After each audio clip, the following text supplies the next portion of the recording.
Nah ternyata guys, skor Indonesia turun dari 40 itu di tahun 2019, ingat ya 40 dari 100. Nggak lulus sih. Ya, 40 tahun 2019 ya, ini ke 37 ke skor 37 di 2020. Dampaknya apa? Peringkat global kita juga turun drastis nih dari 85 ya tahun 2019 ke 102 di 2020.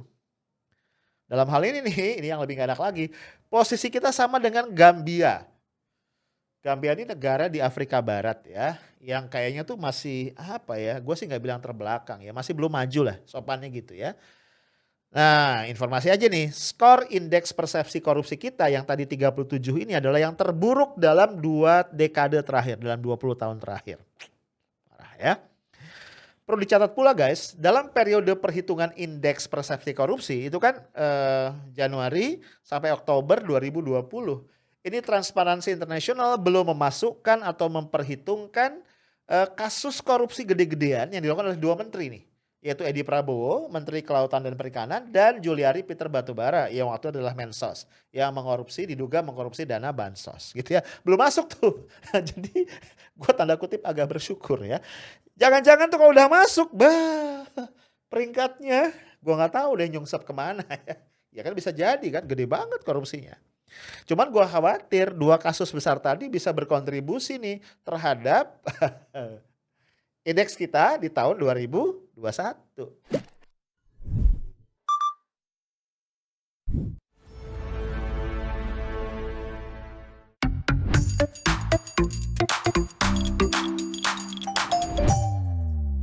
Iya, tentunya kita menghormati proses hukum yang tengah berjalan di KPK.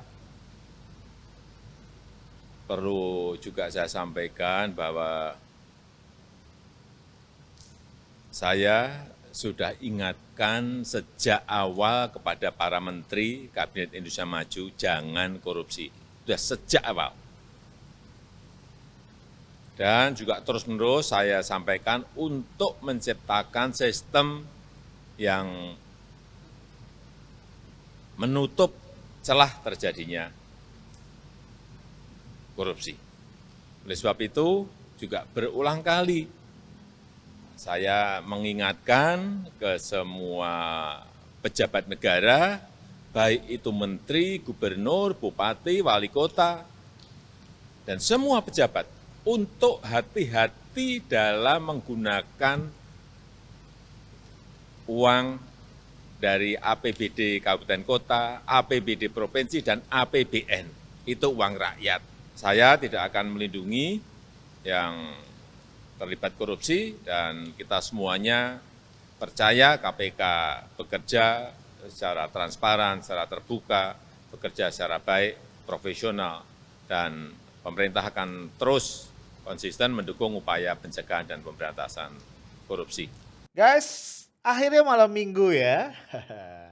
30 Januari 2021. Kita tinggal menghitung hari. Pindah bulan maksudnya ke bulan Februari. Ya mungkin lu lagi santai di rumah sama keluarga dan gua temenin ya di highlights edisi hari ini. Kita akan ngobrol-ngobrol gen tentang korupsi. Kenapa kita ngomongin lagi? Karena kalau soal korupsi, kayaknya malaikat juga tahu bahwa kita hampir jadi juara ya guys ya. Nah tadi lu lihat ada video ya di awal. Di video tadi menampakkan atau menampilkan statement Presiden Jokowi ketika itu menanggapi tertangkapnya Mensos waktu itu Juliari Peter Batubara atas dugaan korupsi dana Bansos COVID-19. Nah ini ada pertanyaan ya yang kemudian kepikiran sama gue.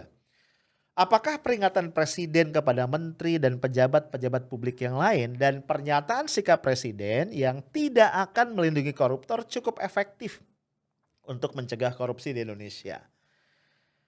Sayangnya gue harus bilang kayaknya sama sekali enggak gitu ya. Nah ini kita akan ulas nih, kita akan diskusiin. Guys, cover story koran Tempo 29 Januari kemarin, itu judulnya cuma satu kata, gembos. Gembos itu kempes, lu tahu kan ya, kalau punya mobil, motor, atau sepeda tuh bannya itu gembos, kempes. Ini apanya yang gembos nih? Nampaknya yang dimaksud Tempo nih yang gembos ini adalah upaya-upaya pemberantasan korupsi di Indonesia. Kalau itu gembos tuh artinya ya cuman satu ya, korupsi tambah ganas, tambah juara gitu loh. Kok Tempo ngomong gitu? Ya rupanya ada data terbaru nih, Indeks Persepsi Korupsi Indonesia. Ya, atau Corruption Perception Index. Jadi kalau disingkatan bahasa Indonesia IPK, kalau bahasa Inggris CPI. Ini baru dirilis oleh Transparency International.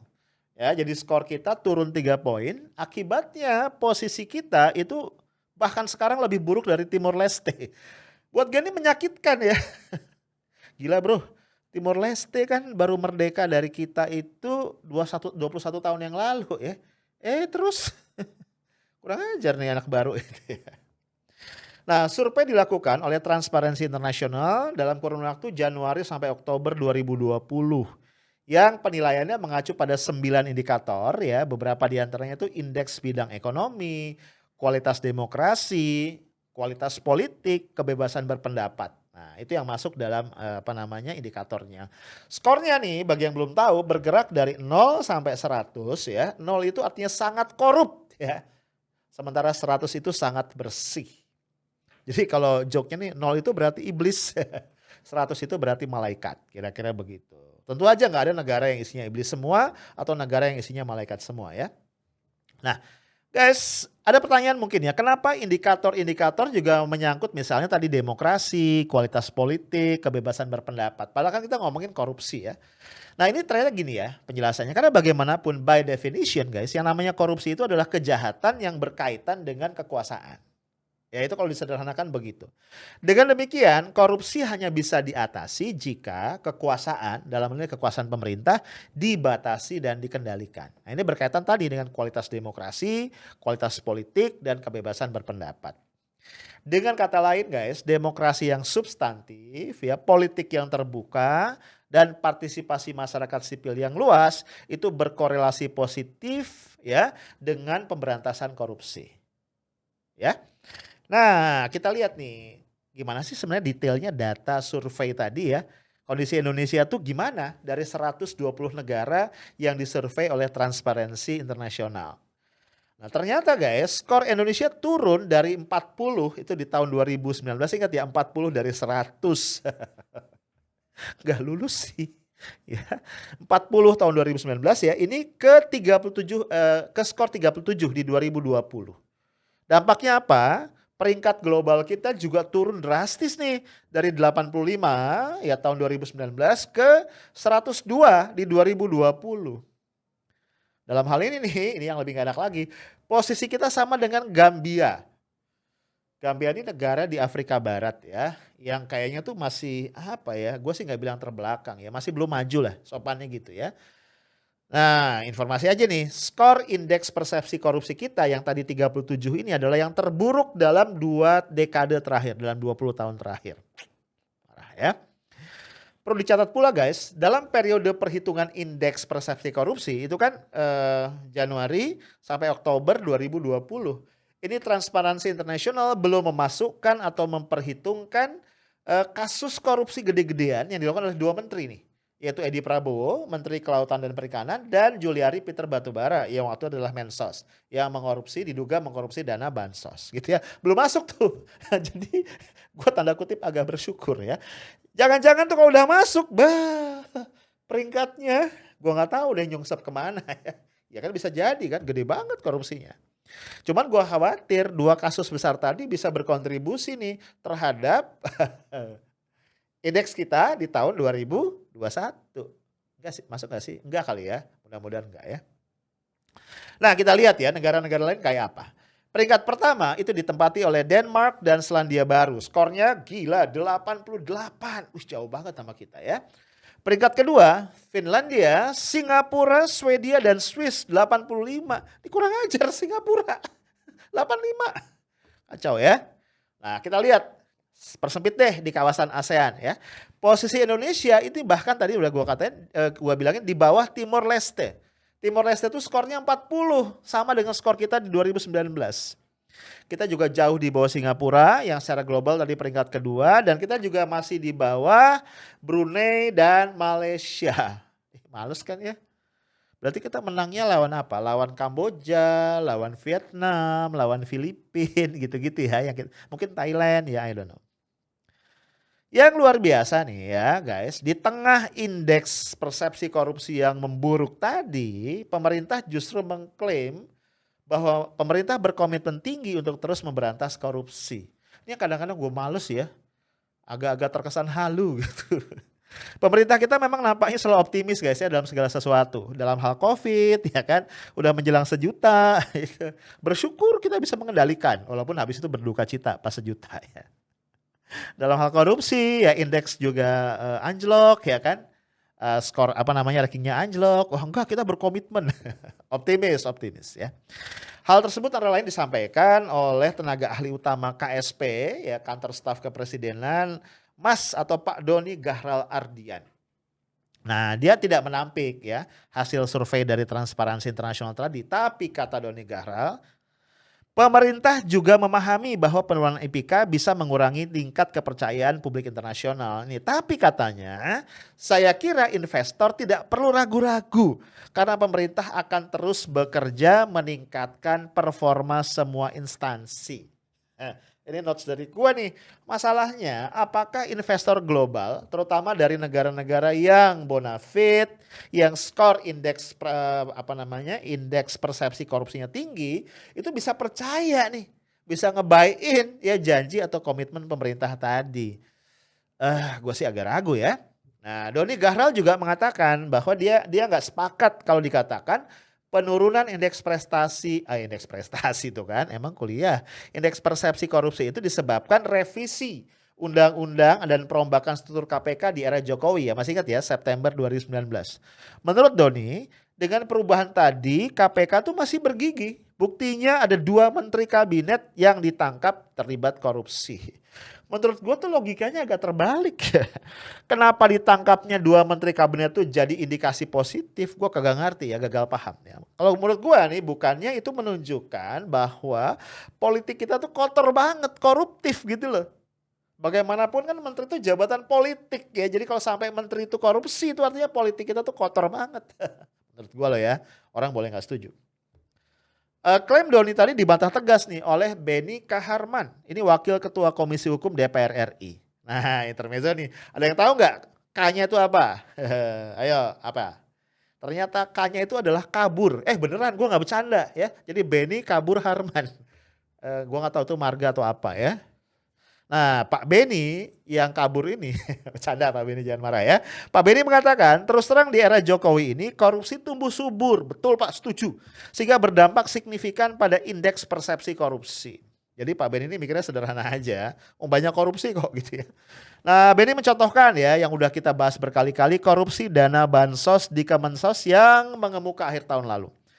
Ya, seperti kita tahu ya guys, sampai saat ini kasusnya masih jauh dari tuntas, KPK masih mendalami, dan dari waktu ke waktu orang-orang yang diduga loh ya, terkait atau terlibat itu tambah terus nih ya, dari elit-elit parpol ya, dari PDIP gitu ya. Dan kita tahu ya, PDIP ini adalah partai penguasa ya, partai utama yang mengusung Presiden Jokowi. Bahkan belakangan ini muncul ya istilah-istilah madam, madam bansos, bahkan sempat trending gitu ya. Yang madam atau madam bansos ini diduga adalah elit yang jenjangnya sangat tinggi di partai tersebut ya. Again ya, masih dugaan ya guys. Lebih lanjut nih, Beni Kaharman memprediksi turunnya indeks persepsi korupsi akan membuat para investor asing yang bonafit jadi ilfil dengan negara kita. Nah, hal ini guys dibenarkan oleh pimpinan KPK, oleh mantan pimpinan KPK Pak Laude M. Syarif ya. Karena dia juga diwawancarai oleh koran Tempo. Nah, dia bilang tingginya tingkat korupsi jelas akan menurunkan kepercayaan dunia usaha, khususnya dari negara-negara maju ya. Anggota Uni Eropa, Amerika Serikat, Australia, Inggris dan Jepang. Itu negara-negara yang dia sebut. Nah, gue hari ini berpikir jahil ya. Apa gara-gara itu ya kemudian pemerintahan kita tuh lebih akrab, lebih asik berbisnis dengan Republik Rakyat Tiongkok ya. I don't know, maybe kan, mungkin ya. Senada dengan Beni Kaharman, Deputi Pencegahan dan Monitoring KPK Pahala Nainggolan. Ini banyak dapat pahala nih kayaknya ya. Mengatakan bahwa indeks prestasi, lagi-lagi indeks prestasi. Indeks persepsi korupsi juga terkait dengan tingkat kemudahan berusaha dan risiko investasi. Nah, di sini Pak Pahala agak kesel nih kayaknya ya. Karena dia bilang KPK itu sudah merekomendasikan beberapa hal. Misalnya pemerintah itu menerapkan e-procurement dan e-katalog ya. Karena dengan mekanisme yang seperti ini itu transparansi akan semakin terbuka ya, sehingga peluang korupsi itu bisa diminimalisir. Namun yang dia sayangkan ini koordinasi nih antara KPK dan pemerintah nih kayaknya buruk kata dia gitu ya. Sehingga akhirnya rekomendasi-rekomendasi tadi sampai sekarang tidak dijalankan oleh pemerintah. Masih menurut Pak Pahala, kasus-kasus korupsi seperti Jiwasraya dan Asabri itu menimbulkan persepsi negatif bahwa pengawasan keuangan di Indonesia nggak jalan. Iya sih ya, kok bisa korupsi triliunan terjadi di tadi BUMN asuransi ya. Ini ada lagi nih hal lain yang disoroti oleh Pak Pahala, yaitu apa? Penyelenggaraan pilkada. Pilkada langsung yang berbiaya tinggi sehingga memicu korupsi. KPK itu sudah merekomendasikan agar undang-undang partai politik, undang-undang pemilu direvisi untuk meminimalisir peluang-peluang korupsi tadi. Tapi kata Pak Pahala tidak digubris oleh parpol. Kacau. Kacau ya. Sampai-sampai Pak Pahala itu mungkin kalau udah kehel ya, kalau kata orang Jerman, kehel itu kesel banget ya. Bilang gini, ini partai tipu-tipu. Garong juga nih dari para kadernya. Kebayang ya ekspresinya waktu ngomong.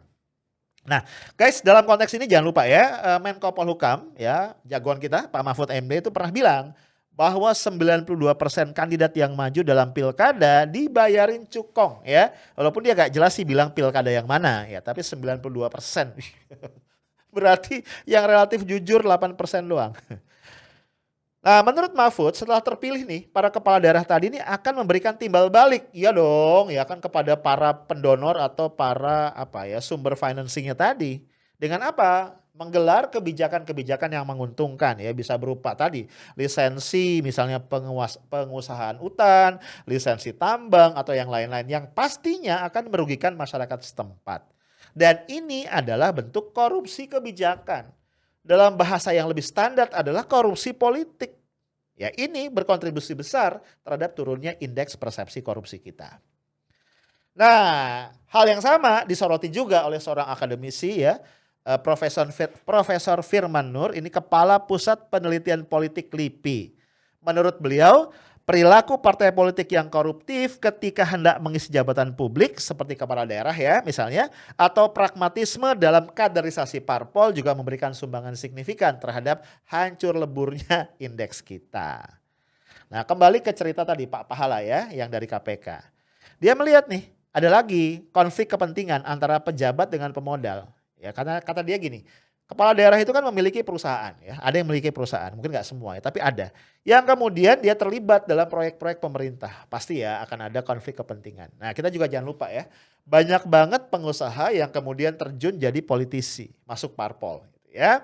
Ya mungkin motivasinya tadi biar dapat akses. Nah, kemudian mereka masuk parpol, lalu mereka jadi kandidat nih di pilkada-pilkada yang tersebar di seluruh daerah ya. Nah, dalam kondisi kayak gini kan naif banget ya kalau kita berharap tidak terjadi konflik kepentingan. Terlalu polos artinya. Nah, terkait dengan ini Pak Pahala bilang begini, harusnya pemerintah mengatur hal ini supaya tidak terjadi konflik kepentingan dan memicu korupsi. Iya Pak, harusnya Pak. Tapi yang seharusnya itu kerap tidak terjadi di alam nyata. Ada lagi, kalau tadi kan masih pimpinan KPK ya. Tadi kembali ke salah satu mantan pimpinan KPK, Pak Laude Sarif. Dia ikut menyoroti turunnya IPK Indonesia di 2020. Menurutnya, skor tersebut membuat Indonesia kembali ke posisi tahun 2016. Weh, mundurnya jauh banget ya. Pak Laude Sarif juga menjelaskan dari 9 indikator untuk menghitung IPK, penurunan IPK Indonesia paling banyak menyangkut korupsi di sektor politik ya tadi ya, termasuk segala pilkada-pilkada itu, dan juga korupsi sektor penegakan hukum. Parah ya. Padahal dua hal itu nih adalah pilar dalam demokrasi mestinya ya. Terkait dengan itu, Pak Laude Sarif secara khusus menggarisbawahi tanggung jawab pemimpin parpol agar memberikan teladan yang baik dalam penegakan integritas agar pejabat-pejabat publik dari parpol ya, elected officers itu bisa dipercaya dan dihargai oleh masyarakat. Nah ini dia nih again harapan yang jauh panggang dari api. Karena belakangan kita lihat justru elit parpol terutama parpol penguasa diduga menjadi pelaku utama dalam kasus mega korupsi dana bansos misalnya ya. Ya muncul kan macam-macam istilah ya, madam ini, madam bansos segala macam. Jadi harapannya Pak Laude Sarif kayaknya masih jauh nih Pak. Nah lebih lanjut lagi nih Pak Laude Sarif juga menjelaskan atau menegaskan bahwa pihak yang paling bertanggung jawab memperbaiki IPK Indonesia adalah Presiden dan DPR. Ya karena di tangan mereka lah, di tangan dua institusi itu ada peran untuk membentuk roda pemerintahan yang bersih dan berintegritas. Nah yuk kita tanya sekarang sama Sekjen Transparansi Internasional Indonesia yaitu Mas Danang Widyoko. Nah, dia mengatakan faktor terbesar yang memicu turunnya IPK Indonesia adalah keraguan investor global atas sikap pemerintah dalam pemberantasan korupsi. Hal ini menurut beliau dipicu antara lain oleh pelemahan KPK lewat revisi Undang-Undang KPK September 2019 yang lalu. Ya lu bayangin ya, dengan revisi itu ini misalnya gue inget ya, KPK itu akhirnya masuk ke rumpun kekuasaan eksekutif dan pegawai-pegawai KPK diubah statusnya menjadi ASN ya, aparatur sipil negara. Dulu namanya pegawai negeri PNS. Begitu jadi ASN itu by undang-undang ya harus tunduk pada pemerintah. Ya logika aja gitu ya. Yang namanya korupsi pasti menyangkut ya kan pemerintah dong. Ya kan korupsi itu kejahatan yang membutuhkan kekuasaan kan. Nah sekarang yang harus menyidiknya adalah aparatur pemerintah. Tapi ya nggak mungkin lah ya jeruk makan jeruk. Nah dalam konteks ini tadi Pak Firmanur yang kepala penelitian politik LIPI itu berpendapat bahwa kontribusi tadi ya sependapat ya kontribusi pelemahan KPK melalui revisi Undang-Undang KPK ini kontribusinya besar ya kata dia terhadap penurunan IPK. Nah kita ingat ya, nah ini kalau kita buka file-file sebelumnya ya, ketika kisruh nih ribut-ribut ya sampai demo macam-macam ya ketika Undang-Undang KPK direvisi September 2019, Kepala KSP Pak Muldoko itu mengatakan KPK bisa menghambat investasi. Ya. Langsung tuh pernyataan Pak Muldoko dibantah oleh KPK. Yang ngomong waktu itu adalah Mas Febri Diansyah, waktu belum resign ya dari KPK, masih jubir KPK. Dia bilang intinya yang namanya investasi itu butuh kepastian hukum dan pemberantasan korupsi yang diperankan oleh KPK adalah bagian dari kepastian hukum itu. Jadi nggak logis kalau dikatakan bahwa KPK itu bisa menghambat investasi. Ya walaupun kemudian Pak Muldoko meralat dalam kurung mengklarifikasi. Jadi maksud dia kondisi KPK dengan undang-undang yang lama itu masih menyediakan celah ya ketidakpastian hukum yang bisa menghambat investasi. Terserah Bapak deh. Kadang-kadang gue capek ya kalau dengar pejabat ngomong ya melontarkan statement, publik gaduh ya kan. Karena statement tadi habis itu klarifikasi. Kayaknya banyak banget deh pejabat kita yang begitu ya. Aduh, kenapa sih? Bu ya sebelum ngomong dipikirin dulu gitu loh. Apa nggak sempet ya? Nah, selain revisi Undang-Undang KPK, nah Mas Danang ya, ini Sekjen Transparansi Internasional Indonesia juga mengatakan begini, investor global juga menganggap keberadaan Undang-Undang Ciptaker merusak iklim investasi. Padahal waktu itu digadang-gadang untuk menarik investasi ya. Karena menurunkan standar perlindungan terhadap pekerja dan lingkungan dan menciptakan persaingan usaha dan investasi yang tidak sehat. Lu ingat kan? Waktu ribut-ribut Undang-Undang Ciptaker itu ada 35 investor asing ya, investor global yang menyurati Jokowi, menyurati Presiden. Prihatin ya. Khawatir lah kalau Undang-Undang Ciptaker itu jadi diundangkan. Akhirnya jadi juga. Ya gue belum tahu nih akhirnya gimana sikap mereka. Nah itu guys ya yang kita bisa lihat ya. Ini mozaik atau apa puzzle ya dari persoalan-persoalan korupsi yang membuat kita nyaris jadi juara. Nah pertanyaannya adalah apa sih yang kita bisa tarik sebagai kesimpulan dan beberapa catatan kritis dari diskusi kita. Yang pertama. Turunnya indeks prestasi, indeks prestasi lagi udah 3 kali nih gue ya dapat gelas ya. Turunnya indeks persepsi korupsi Indonesia sangat memprihatinkan ya. Di satu sisi ini artinya hak-hak masyarakat terhadap penyelenggaraan negara yang bersih itu semakin jauh dari kenyataan. Perlu kita catat ya guys, bahwa sebagai extraordinary crimes, korupsi juga merupakan serangan serius terhadap hak asasi manusia. Ya, contoh korupsi dana bansos lah. Itu kan ada hak asasi manusia di situ untuk bertahan hidup ya, yang kemudian dikorbankan. Di samping itu, ya ini, minat investor global terhadap Indonesia ini akan melorot juga. Ini notes pertama kita. Notes kita yang kedua, korupsi yang terkait dengan politik dan penegakan hukum ini menjadi kontributor utama dari penurunan indeks persepsi korupsi Indonesia. Sehingga guys, diperlukan political will yang sangat kuat untuk menata ulang parpol. Lembaga-lembaga politik ya, termasuk lembaga kepresidenan, DPR dan lain-lain, serta lembaga-lembaga penegak hukum. Itu perlu ditata ulang. Yang ketiga, penguatan negara hukum dan peningkatan kualitas demokrasi menjadi demokrasi yang substantif yang memberikan ruang yang luas bagi partisipasi masyarakat sipil dalam mengawasi kinerja penyelenggara negara. Ya, ini menjadi keharusan yang nggak bisa ditawar. Nah, mudah-mudahan ya pihak-pihak yang berkepentingan, pemangku kepentingan mendengar catatan tadi dan mengambil langkah-langkah serius supaya kita tahun depan nggak sedih lagi karena indeks persepsi korupsinya drop lagi. Oh ya guys, jangan lupa ya di change.org itu ada petisi hukum mati Juliari koruptor bansos COVID-19. Kalau lu setuju dengan dengan petisi itu dan lu pengen partisipasi tanda tangan, don't worry, gua tinggalin linknya di kolom komentar. Itu aja dari gua, saya Taf Smart and Professional. Assalamualaikum warahmatullahi wabarakatuh.